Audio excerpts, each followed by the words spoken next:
Livro Carta Aberta aos Católicos Perplexos, Monsenhor Marcel Lefebvre. 3. A dessacralização.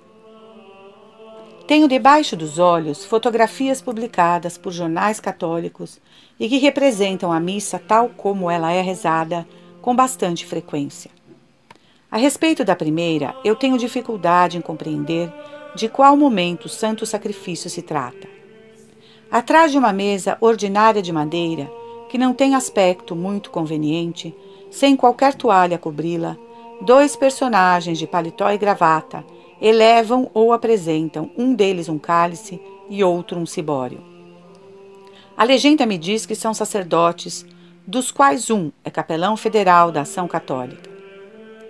Do mesmo lado da mesa, junto do primeiro celebrante, duas moças de calças compridas, junto do segundo, dois rapazes de camisa esportiva.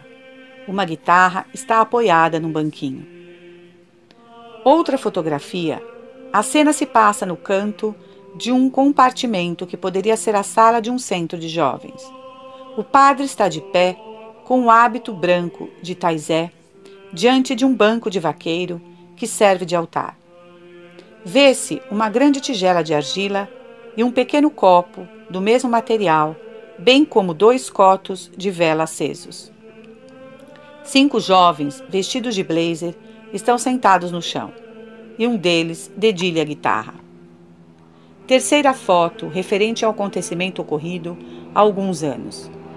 A vigilância marítima de alguns ecologistas que queriam impedir as experiências atômicas francesas na ilhota de Mururoa.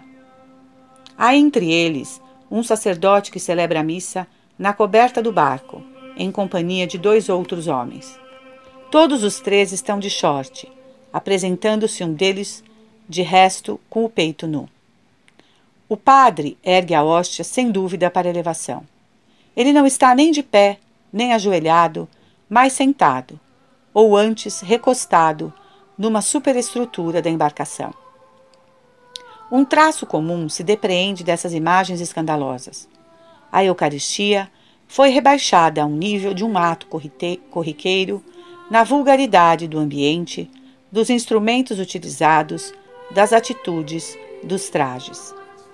Ora, as revistas ditas católicas, vendidas nos mostruários das igrejas, não apresentam essas fotografias para criticar tais maneiras de proceder, mas, ao contrário, para recomendá-las.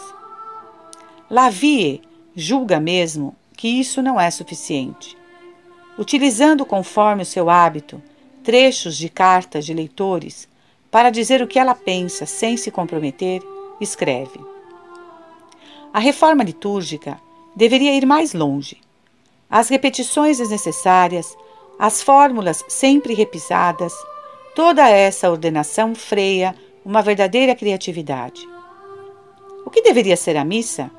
O seguinte: nossos problemas são múltiplos, nossas dificuldades crescem e a igreja parece estar ausente. Frequentemente se sai da missa enfadado. Há como um deslocamento entre nossa vida, nossas preocupações do momento e o que se nos propõe a viver no domingo. Certamente sai enfadado de uma missa que se esforçou em descer ao nível dos homens, em lugar de elevá-los para Deus, e que, mal compreendida, não permite superar os problemas. O encorajamento a ir ainda mais longe traduz uma vontade deliberada de destruir o sagrado. Despoja-se, assim, o católico de alguma coisa que lhe é necessária, a qual ele aspira, pois é levado a honrar e reverenciar tudo que tem uma relação com Deus. Quanto mais a matéria do sacrifício destinada a tornar-se o seu corpo e o seu sangue. Por que confeccionar hóstias cinzentas ou marrons, deixando uma parte do seu grão? Quer-se fazer esquecer a expressão suprema do novo ofertório, Anc Immaculatam Hostiam. Esta hóstia imaculada? Mas esta é uma inovação menor. Ouve-se falar frequentemente da consagração de pedaços de pão comum, fermentado em lugar do trigo puro, prescrito e cujo emprego exclusivo foi ainda relembrado recentemente na instrução Inestimabile Donum. Todos os limites tendo sido ultrapassados, viu-se mesmo um bispo americano recomendar a confecção de bolinhos com leite, ovos, levedura, mel e margarina. A dessacralização se estende às pessoas consagradas ao serviço de Deus, com o desaparecimento do traje eclesiástico para os sacerdotes e religiosas, o uso apenas do primeiro nome, o tratamento por tu ou você, o modo de vida secularizado em nome de um novo princípio, e não, como se tenta fazer crer, por necessidades práticas. Acrescento como prova disso essas religiosas que abandonaram seu claustro para morar em apartamentos alugados em cidades, fazendo assim uma dupla despesa, que deixam o véu e devem arcar com os gastos em idas regulares ao cabeleireiro. A perda do sagrado conduz também ao sacrilégio. Um jornal do oeste da França nos informa que o concurso nacional de dançarinas se realizou em 1980 na Vendéia. Houve uma missa durante a qual as candidatas dançaram, distribuindo algumas delas em seguida a comunhão. Além disso, a cerimônia foi coroada com uma dança em roda, da qual participou o celebrante com paramentos sacerdotais. Não tenho a intenção de estabelecer aqui um catálogo dos abusos atuais, mas de dar alguns exemplos, mostrando por que os católicos de hoje têm toda razão de estarem perplexos e mesmo escandalizados. Não revelo nenhum segredo. A própria televisão se encarrega de difundir nos lares, durante a emissão de domingo de manhã, a desenvoltura inadmissível que bispos ostentam publicamente em relação ao corpo de Cristo, como nessa missa televisionada de 22 de novembro de 1981, na qual o cibório foi substituído por cestos que os fiéis passavam uns para os outros e que acabaram por serem postos no chão com o que restava das sagradas espécies. Em Poitiers, na Quinta-feira Santa do mesmo ano, uma concelebração com grande aparato consistiu em consagrar promiscuamente pães e jarras de vinho sobre mesas aonde cada um vinha se servir. Os concertos de música profana organizados nas igrejas são agora generalizados. Aceita-se mesmo emprestar os lugares de culto para audições de música rock, com todos os excessos que elas acarretam. Igrejas e catedrais foram entregues à orgia, à droga, às imundícies de toda espécie, e não é o clero local que efetuou cerimônias expiatórias, mas grupos de fiéis justamente revoltados com esses escândalos. Como é que os bispos e padres que os favoreceram não receiam atrair sobre si e sobre o conjunto de seu povo a maldição divina? Ela apareceu já na esterilidade que castiga suas obras. Tudo se perde, desorganiza-se, porque o santo sacrifício da missa, profanado como está, não dá mais a graça, nem mais a transmite. O menosprezo da presença real de Cristo na Eucaristia é o fato mais flagrante pelo qual se exprime o Espírito Novo, que não é mais católico. Sem chegar até os excessos espalhafatosos de que eu acabo de falar, são todos os dias que isso se verifica. O Concílio de Trento explicitou, sem dúvida possível, que Nosso Senhor está presente nas menores partículas da hóstia consagrada. Sendo assim, que pensar da comunhão na mão? Quando se serve de uma patena, mesmo se as comunhões são pouco numerosas, nela ficam sempre partículas. Por conseguinte, essas partículas ficam agora nas mãos dos fiéis. Em vista disso, a fé se abala em muitas pessoas, sobretudo nas crianças. A nova maneira não pode ser senão uma explicação. Se alguém vem à missa apenas para partir o pão da amizade, da refeição comunitária, da fé comum, então é normal que não se tome precauções excessivas. Se a Eucaristia é um símbolo, materializando a simples lembrança de um acontecimento passado, ou uma presença espiritual de Nosso Senhor, é inteiramente lógico que haja pouca preocupação com as migalhas que podem cair no chão. Mas, se se trata da presença do próprio Deus, de nosso Criador, como quer a fé da Igreja, como compreender que se admita tal prática e até que se encoraje, a despeito de documentos romanos, bem recentes ainda? A ideia que se esforça por inculcar assim é uma ideia protestante, contra a qual se rebelam os católicos ainda não contaminados. Para melhor impô-la, obrigam-se os fiéis a comungar de pé. É conveniente que se vá receber sem o menor sinal de respeito ou de reverência a Cristo, diante do qual, como diz São Paulo, dobra-se todo o joelho no céu, na terra e nos infernos? Muitos sacerdotes não se ajoelham mais diante da Sagrada Eucaristia. O novo rito da missa os encoraja a isso. Para tal, não vejo senão duas razões possíveis. Ou um imenso orgulho, que nos faz tratar a Deus como se fôssemos seus iguais, ou a certeza de que Ele não está realmente na Eucaristia. Estou movendo um processo de intenção contra a pretensa Igreja Conciliar? Não, eu nada invento. Escutem como se exprime o decano da Faculdade de Teologia de Estrasburgo. Fala-se também da presença de um orador, de um ator, designando com isso uma qualidade diferente de um simples estar lá, topográfico. Enfim, qualquer um pode estar presente por uma ação simbólica que não realiza fisicamente, mas que outros efetuam por fidelidade criadora à sua intenção profunda. Por exemplo, o Festival de Bayreuth realiza sem dúvida uma presença de Richard Wagner, que é bem superior em intensidade àquela que podem manifestar obras ou concertos ocasionais consagrados ao músico. É nessa perspectiva que convém situar a presença eucarística de Cristo. Comparar a missa ao Festival de Bayreuth? Não, decididamente. Não estamos de acordo, nem nas palavras, nem na música. Quarto, a Missa Nova.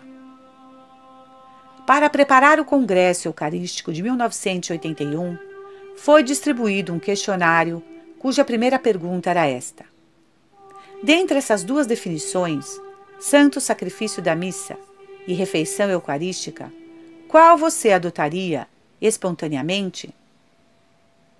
Haveria muito a dizer sobre esta maneira de interrogar os católicos, deixando-lhes de algum modo a escolha e fazendo apelo a seu julgamento pessoal num assunto no qual não cabe a espontaneidade. Não se escolhe sua definição de missa como se escolhe um partido político. A insinuação não resulta numa imperícia do redator deste questionário. É preciso convencer-se disso.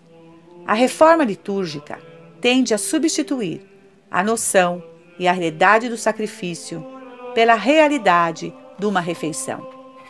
É assim que se fala da celebração eucarística, da ceia, mas o termo sacrifício é muito menos evocado.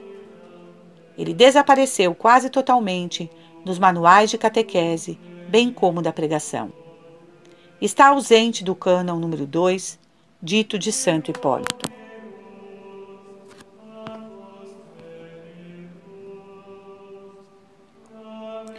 Esta tendência se une àquela que nós verificamos a propósito da presença real. Se não há mais sacrifício, não há mais necessidade de vítima.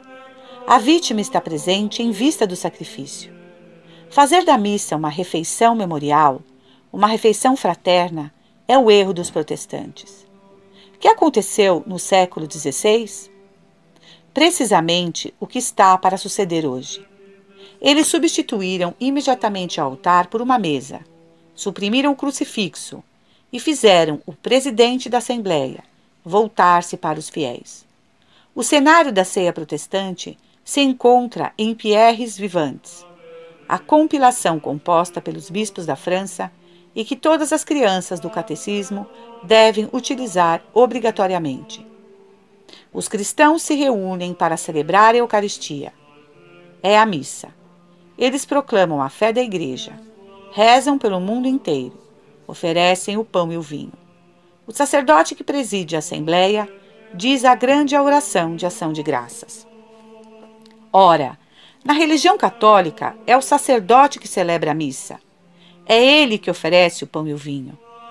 A noção de presidente é tomada de empréstimo ao protestantismo. O vocabulário segue a transformação dos espíritos.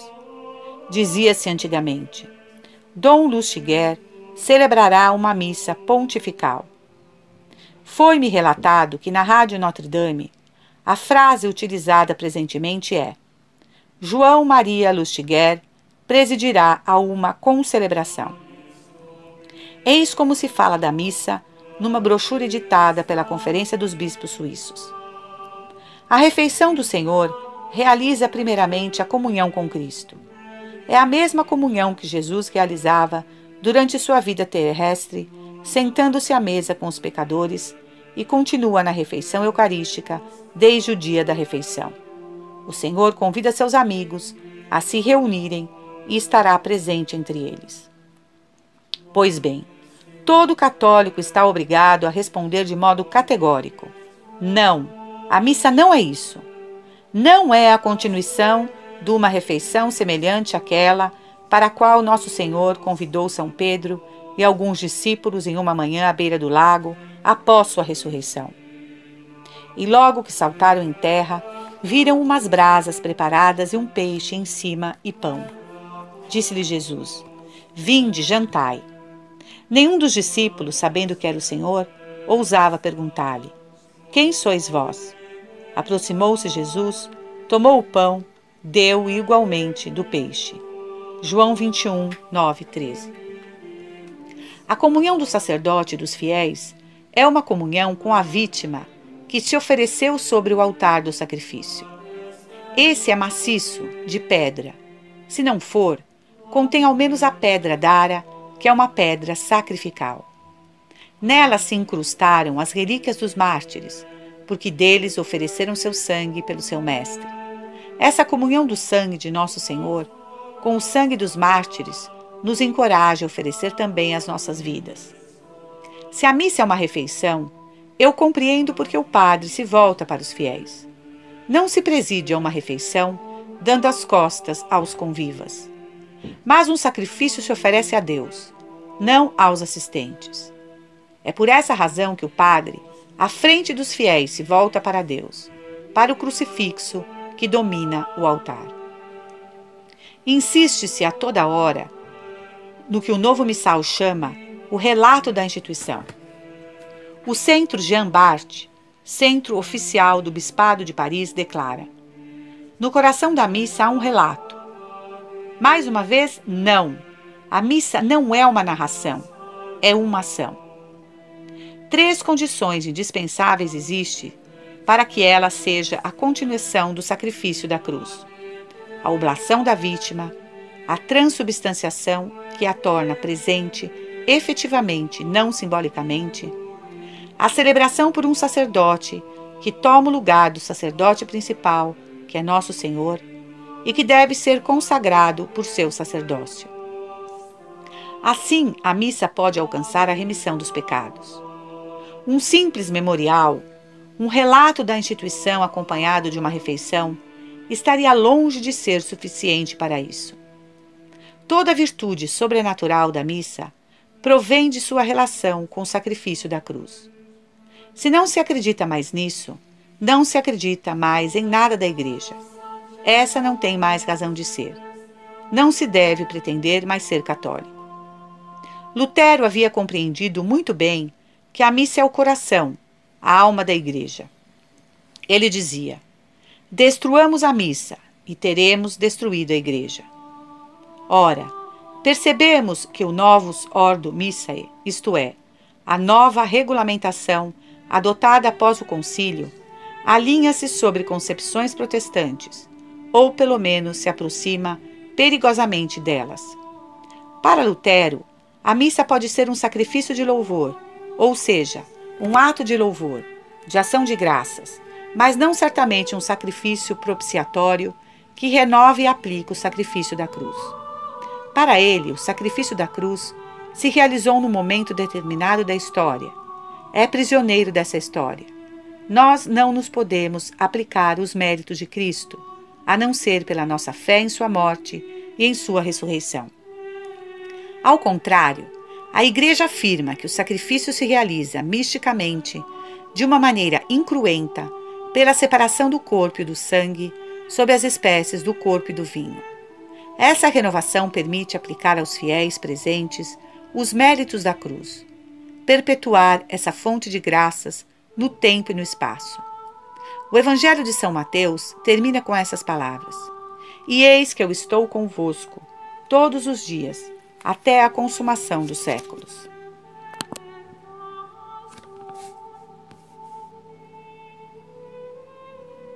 A diferença de concepção não é pequena. Não obstante, fazem-se esforços para reduzi-la pela alteração da doutrina católica, e dessa alteração se podem observar numerosos sinais na liturgia. Lutero dizia: o culto se dirigia a Deus como uma homenagem. De agora em diante, ele se dirigirá ao homem para consolá-lo e iluminá-lo. O sacrifício ocupava o primeiro lugar, o sermão vai suplantá-lo. Isso significa a introdução do culto do homem e, dentro da Igreja, a importância dada à liturgia da palavra.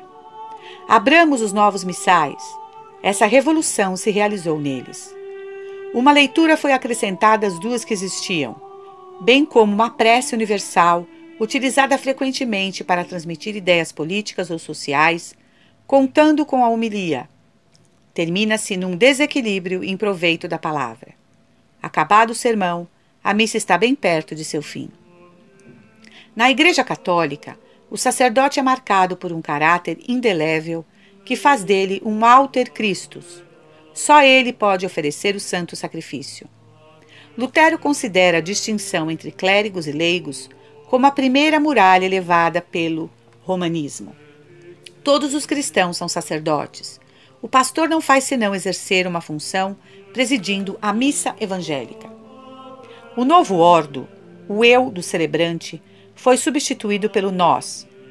Escreve-se por toda parte que os fiéis celebram, são associados aos atos cultuais, leem a epístola, eventualmente o evangelho, distribuem a comunhão, fazem por vezes a homilia, que pode ser substituída por uma conversa em pequenos grupos sobre a palavra de Deus. Reúnem-se com antecedência para estabelecer a celebração do domingo. Mas isso não passa de uma etapa.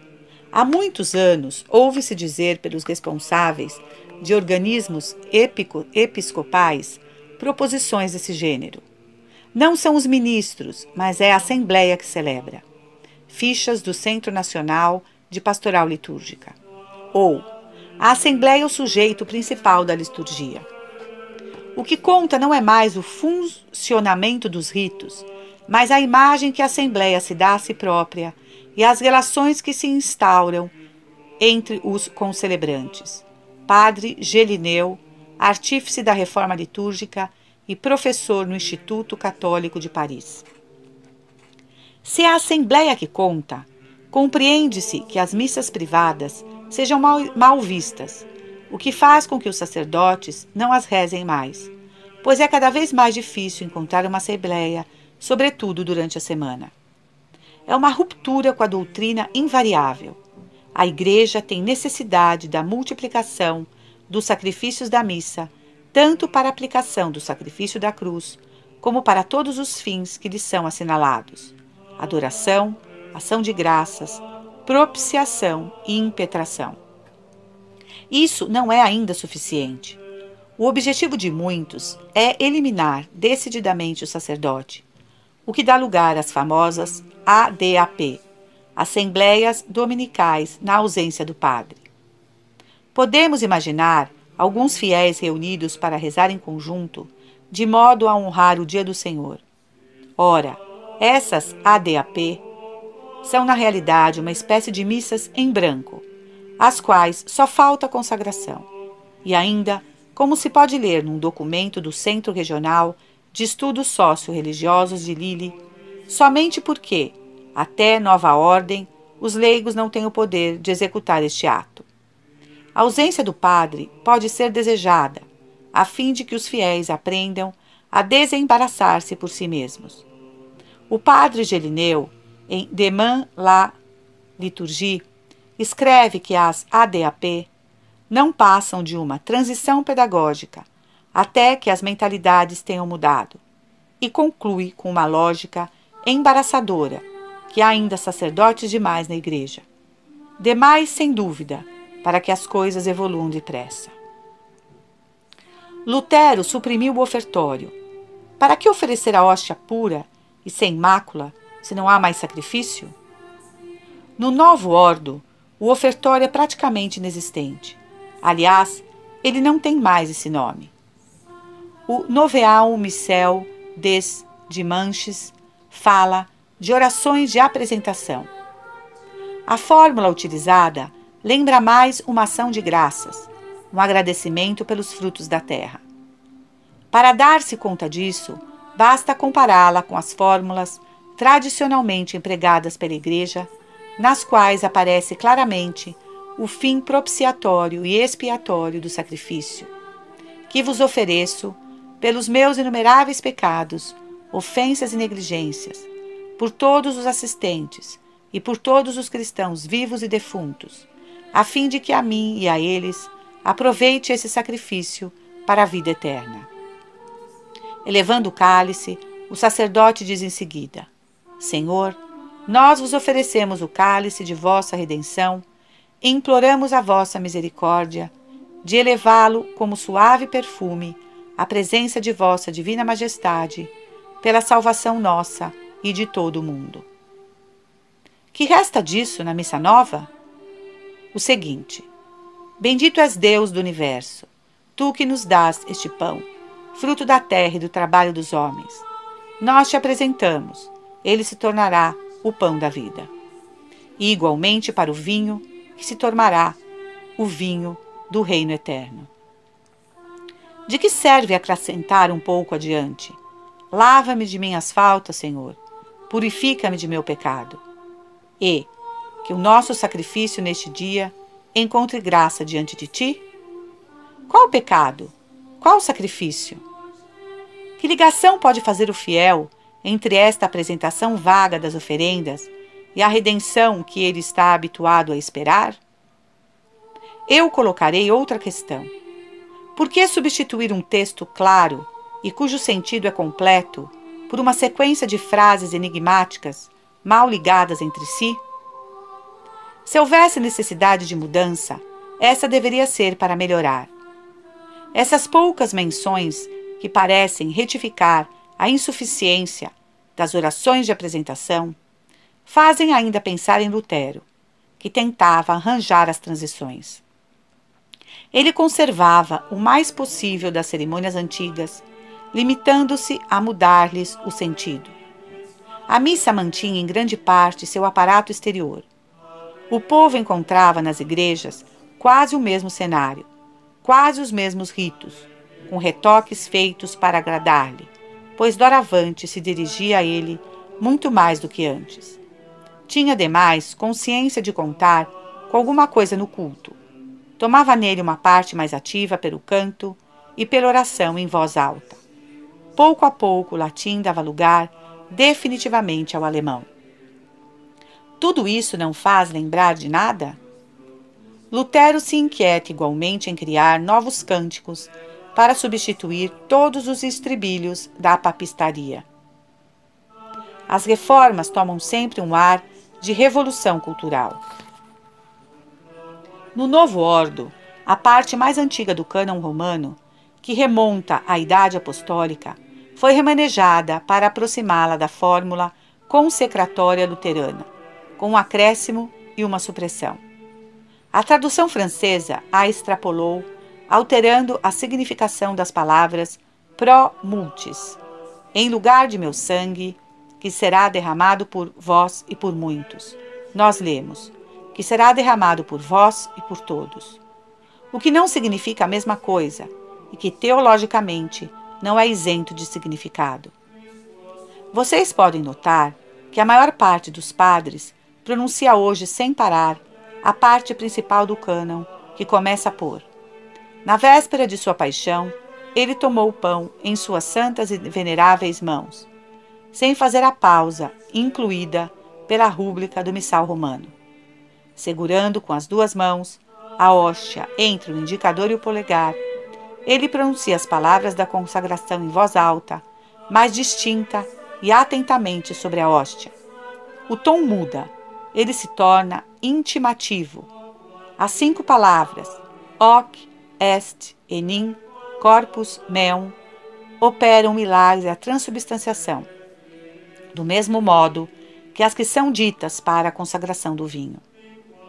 O novo missal convida o celebrante a manter o tom narrativo, como se ele procedesse efetivamente a um memorial.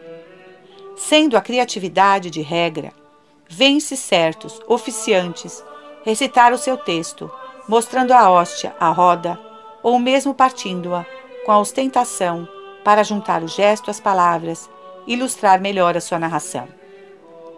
Tendo sido supressas 2 genuflexões entre 4 e omitindo-se por vezes as que restaram, tem-se o direito de se perguntar se o sacerdote possui mesmo o sentimento de estar consagrando, supondo que tenha realmente a intenção de fazê-lo.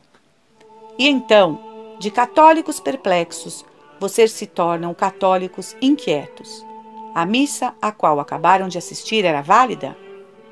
A hóstia que receberam era verdadeiramente o corpo de Cristo? É um grave problema. Como pode o fiel julgar a respeito? Existem, para a validade de uma missa, condições essenciais: a matéria, a forma, a intenção e o sacerdote validamente ordenado. Se as condições são preenchidas, não se vê como se poderia deduzir a invalidade. As orações do ofertório, do cânon e da comunhão do sacerdote são necessárias à integridade do sacrifício e do sacramento, mas não à sua validade. O cardeal mendizente, pronunciando clandestinamente, na sua prisão, as palavras da consagração sobre um pouco de pão e de vinho, para nutrir-se do corpo e do sangue de Nosso Senhor, sem ser percebido pelos seus guardas, efetuou certamente o sacrifício e o sacramento. Uma missa celebrada com os bolinhos com mel do bispo, americano de que já falei, é certamente inválida, como aquela em que as palavras consecratórias fossem gravemente alteradas ou mesmo omitidas. Eu não invento nada.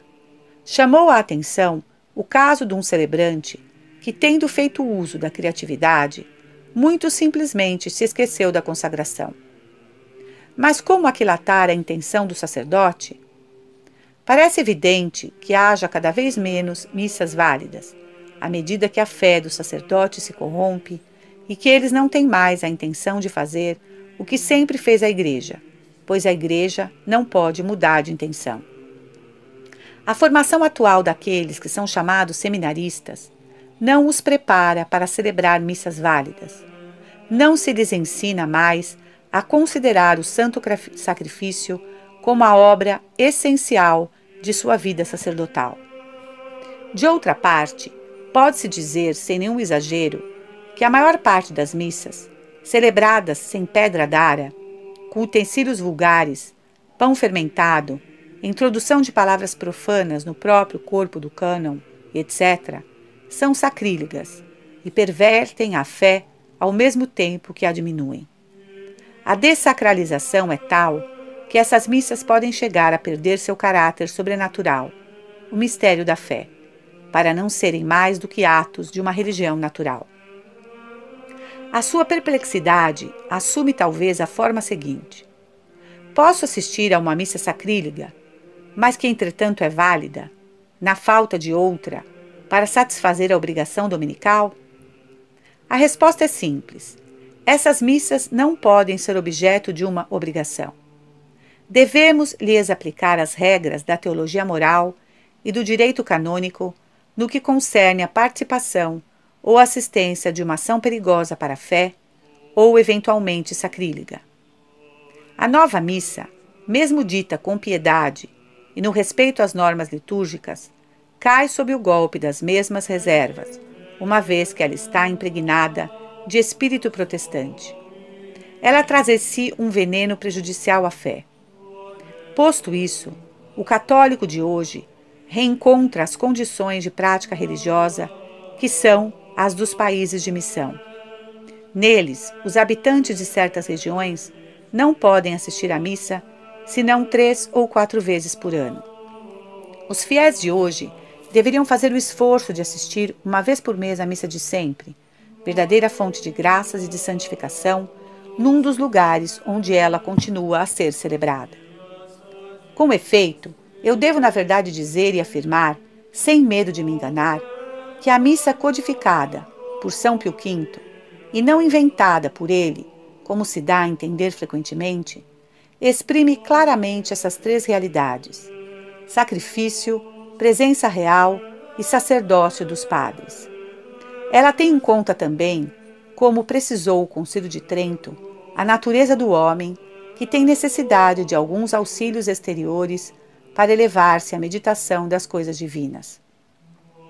Os usos estabelecidos não o foram ao acaso. Não se pode atropelá-los ou aboli-los de modo súbito, impunemente. Quantos fiéis, quantos jovens sacerdotes, quantos bispos perderam a fé desde a adoção das reformas? Não se pode contrariar a fé e a natureza sem que elas se vinguem. Mas, justamente, afirmam-nos, o homem não é mais o mesmo que há um século. Sua natureza foi modificada pela civilização técnica na qual ele está imerso. Que absurdo! Os inovadores se acautelam bem de revelar aos fiéis o seu desejo de alinhamento com o protestantismo. Invocam outro argumento, a mudança. Eis o que se explica na Escola Teológica Noturna de Estrasburgo. Nós devemos reconhecer hoje que estamos em presença de uma verdadeira mutação cultural. Certa maneira de celebrar o memorial do Senhor estava ligada a um universo religioso que não é mais o nosso. Está dito em poucas palavras e tudo desaparece. É preciso recomeçar da estaca zero. Tais são os sofismas de que servem para fazermos mudar a nossa fé. O que é um universo religioso? Seria melhor falar francamente e dizer: uma religião que não é mais a nossa.